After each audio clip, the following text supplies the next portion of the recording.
It's funded by the iTaukei Trust Fund. iTaukei Trust Fund is the financial arm of the GCC. And it has been costly. It's come up to about 200,000 mark. But we're mindful of that. We've done the best we could, but we're bringing in the chiefs from all over the place. The venue, the slipping over to Lau, but we're having it down here. Not just because, it's mostly because of I looked at the meeting place in the Lau, and I don't think it. In my view, the way it is now, it wasn't really conducive to have a meeting to fit the council.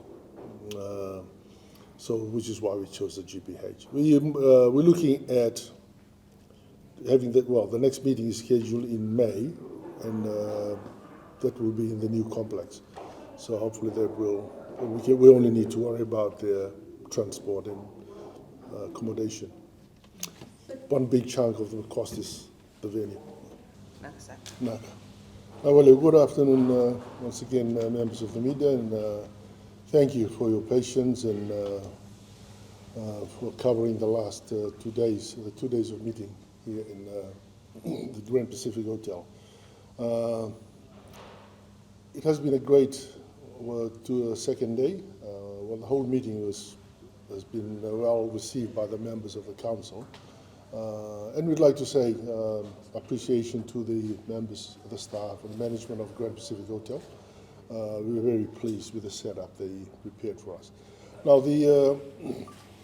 for today, we covered a few topics. One is about the RSMS, the condition of the Ratu Memorial School, knowing that I'm not sure if you're aware of it, that the Ratu School belongs to the Great Council of Chiefs. It was badly run down in the last, because when the Great Council of Chiefs was disestablished, the school wasn't looked after very well, so there's a lot of, it came very close to being closed by the Ministry of Health in 2018. So we've agreed to fund the complete overhaul of the school grounds for next year. There was a great push for the review of the Constitution. So the chiefs have indicated that that's the path they want to follow. They've asked for the review of what the areas that we need changing.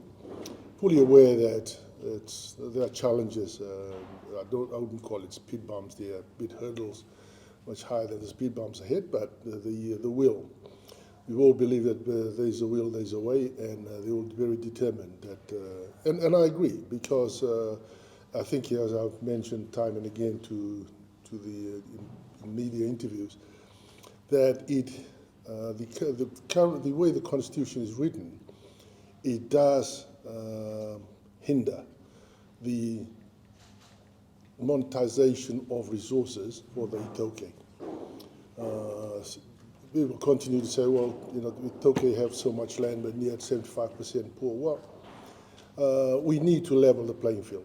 We need to address that area, and first of all, free up re-look at these laws that were put in place in the 2013 Constitution.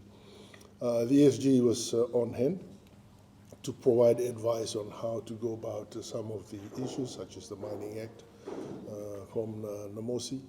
So and that's going to be worked through and submitted through the Ministry of Lands, who are the custodian of the Mining Act. There are other areas of concern with regards to violence against women. There were a few speeches, very emotional speeches from members of the council, addressing each other for us to go back and really take it seriously, because Fiji now rates very highly in the world in terms of the wrong end of the scale in as far as domestic violence and violence against women is concerned. So they've looked into that, and that's where they have made their stand on how they want that to proceed in the future.